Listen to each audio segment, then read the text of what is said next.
It's been encouraging to watch states begin to open up, and it really has been. It's a beautiful thing to see as restrictions are lifted. We must maintain vigilance and continue practicing social distancing. I encourage governors to follow a careful, phased approach, and I want to remind all Americans to adhere to our guidelines, very important. The governors are going to adhere, hopefully, or they're going to do what they think is best. I want them to do what they think is best, but ideally they'll adhere.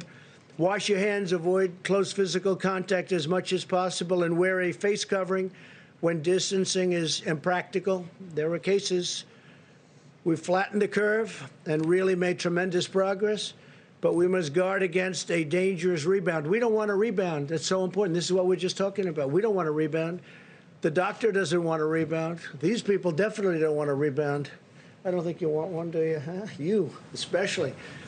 We don't want rebounds after all this death that we've suffered. Not work. I don't view work. I view it death that was unnecessary. Should have never happened. Should have never left that little area where it started. You know it, and I know it, and they know it. In our all-out war against the virus, we continue to make great strides on testing, famous testing, doing more than anybody else anywhere in the world. Nothing funny about that, John. Most of the governors have never faced a situation like this before, but we're helping them find unused testing capacity within their states. Tremendous testing capacity that the governors, in many cases, didn't know they had. And additional capabilities are coming online every day. We're coming up with new equipment, like the Abbott Laboratories equipment, on-site, 5 minutes. Great success. Everybody wants it. But you can only make so many of those machines, so we have many other forms of testing. We have many other machines that do it very quickly and by the millions, Our task force issued its reopening guidelines earlier than April 30th to give governors the time that they needed to develop testing capability and capacity and customize plans for their states, which many of them did. We've had some governors do a fantastic job on testing and on a lot of other things. I spoke, as you know, Governor Cuomo was here. We had a great conversation on testing yesterday, and they're doing a really good job in New York. We're working very closely with each of the states to help them succeed. I spoke earlier today with Governor Newsom, California, and that was all about testing, that conversation. He's been scaling up really well, really good job. And I agreed to help him get some of the critical supplies that California needs to make use of the tremendous capacity that they found. This is a tremendous testing capacity, and I'm going to do it very quickly. He needs certain things. We're going to get that to him very quickly.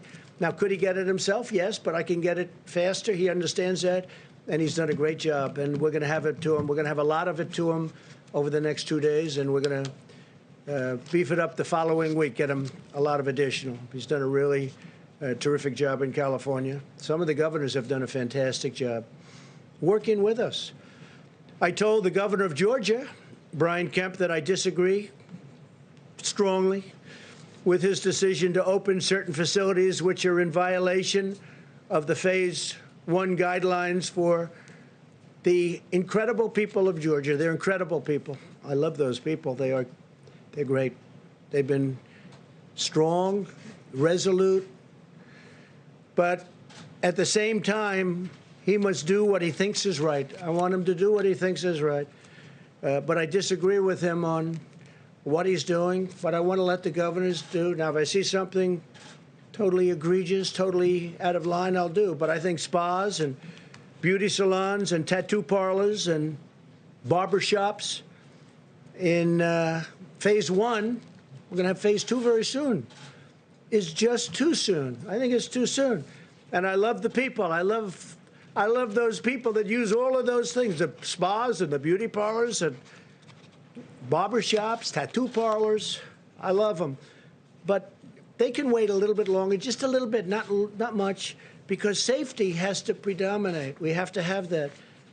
So I told the governor very simply that I disagree with his decision, but he has to do what he thinks is right.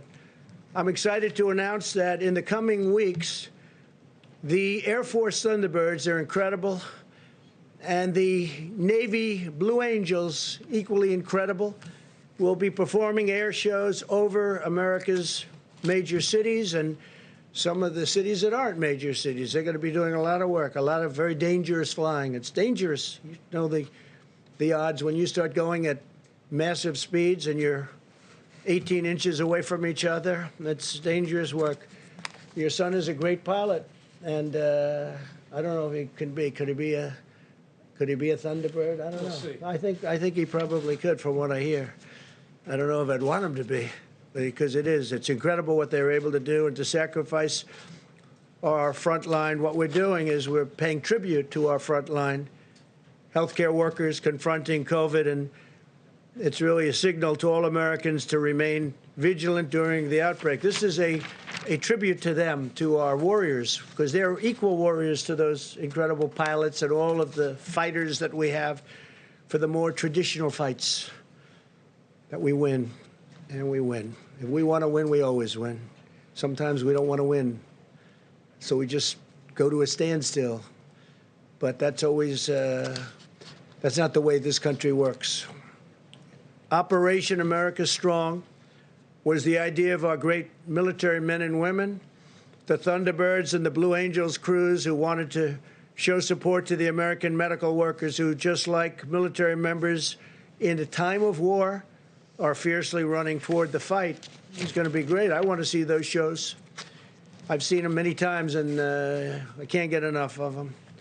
And on July 4th, we'll be doing what we had at the mall, as you know. We're going to be doing it. Last year was a tremendous success, and I would imagine we'll do it. Hopefully, I can use the term forever. That was a great success, as you remember. Even though it was pouring, it was raining so hard. It was raining. That was about as hard as I've seen in a while, but it was an amazing success. Didn't bother the pilots, didn't bother the military, didn't bother the crews that we had there. So we're going to be doing that again on July 4th. Our great military is operating at 100% during this crisis, and thousands of troops are deployed alongside of civilians in the COVID hotspots. As you know, you see them all over.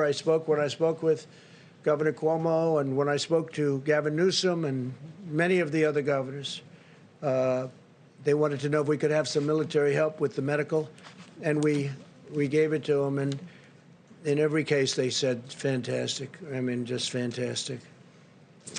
New York City, Mayor de Blasio called me to say it was inspiring to watch. He was there when the military came in. He said it gave everybody spirit when he saw the professionalism and the spirit that they had. They walked in and they helped a lot of people, doctors, nurses, respiratory technicians and professionals. It was an incredible thing. But everybody that saw them going to work said that was something special. So we're going to have some tremendous air shows all throughout our country, and that's in honor of what we're all going through together and the people that are helping us so much. And unfortunately, the people who have passed away from something that should never have been allowed to happen.